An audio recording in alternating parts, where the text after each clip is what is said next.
Bruce Francisco and his cousin Greg Gibbons created this amazing living space. Basically, don't worry. The government put the missile silo and the surrounding 100 acres up for auction. This is New York's Adirondacks, and this is Bruce, the owner of this beautiful property. And that's not all. Right now, I'm actually suspended in a room within a room. 4 giant springs are holding us. If there was an earthquake or a nuclear hit, they would protect us from the shock waves. Once the structure was cleaned up, Bruce got involved, putting his home design experience to work. The first thing he and Greg did was to build a house on top of the missile site, kind of as a way of softening the entrance to an extremely unusual home.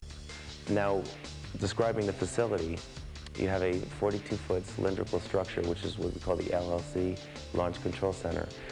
There's 2 levels, and the upstairs is where the crew live. In July of '61, the 550th Strategic Missile Squadron at Schilling Air Force Base in Salina received its first Atlas F ICBM. In the field, the Atlas F will be deployed singly, and each will be in its own self-contained power supply, liquid oxygen transfer system, Where the crew lived and launched missiles. Fortunately, they never launched a missile. At 14:11 hours, the missile was launched. At remote locations throughout the United States, underground missile silos were built. Some, like this one under construction in the Adirondack Mountains of far upstate New York, were carved from solid rock. Approximately 12 years ago, my cousin Gregory Gibbons asked me to, it was telling me about you could actually pick up these Atlas F missile bases. I didn't think much of it. Basically, the place had been underwater for 30 years. It was full of rust, debris. At night, he would go down and work and by hand grind all the steel. They didn't have much money at the time. He bought a $50 water pump, which pumped out the silo. And now, 40 years later, set in the beautiful Adirondack State Park, what once was created for mass destruction is now a beautiful resort getaway. It's located deep in the Adirondack Mountains, not far from Lake Placid, site of the 1980 Olympics.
Looked like when Bruce and Greg first saw it some 15 years ago. So what was it? It also offered a unique way to enjoy the... In fact, most people who come here have no... You see a 28 window mountain home with a wraparound covered porch. Even inside, most people wouldn't suspect the secret that this house conceals. What they see is a warm and open space. Some of the elements here are a little unusual, like the kitchen island that looks like it could have been salvaged from a castle somewhere. And what appears to be the sole bedroom is a loft accessible only by a ship's ladder. That may be unusual, but it's hardly extreme. And then there's that 4-sided stainless steel glass enclosed fireplace. Fascinating, yes. Extreme, not really. All in all, this appears to be a comfortable winter home, enjoyed by people and pets alike. It's current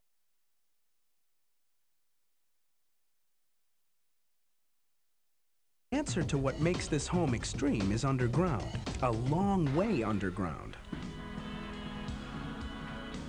And behind this original 2,000-pound blast door is a living space that you won't believe. We'll head there. Bruce and Greg transformed the upper level into a spacious and well-lit great room with a luxury kitchen, a dining area, and media space. It's easy to forget you're 40 feet underground. The first thought perhaps would be that one might think they would feel claustrophobic, but the ceilings are tall, they're 10 feet tall.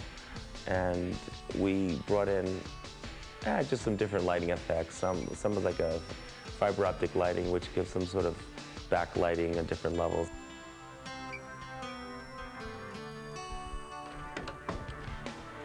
In the center, they added a spiral staircase to be able to reach the lower level without having to go back into the hallway. This floor is where a crew once manned the banks of computers that operate. Each one has its own bath with marble-tiled showers that seem to be lit naturally. It's actually just an illusion created by more lighting effects. It's hard to imagine a more secluded place to sleep. Bruce says there's a comforting feeling to living here below the surface that's unlike any place else he's been. Deep underground, the temperature hovers naturally around 60 degrees. Just a few baseboard heaters are all it takes to boost the temperature just enough. But there's room for lots more living space. There's the totally unfinished area in the silo where the missile was actually stored. That's got a potential of some 14,000 additional square feet of living space. It's 180 feet deep and 50 feet in diameter. So when you walk into the silo itself, there's a steel skyscraper in there, which is the crib for the missile. And you have the 7-level skyscraper suspended by 4 60-foot long spring systems. And that's where the missile was. The whole original structure, missile silo, and launch control center were designed to withstand a direct military hit or even an earthquake. And it makes a pretty good escape from the winds of winter as well. But if you're feeling the urge to get outside quick, there is a way.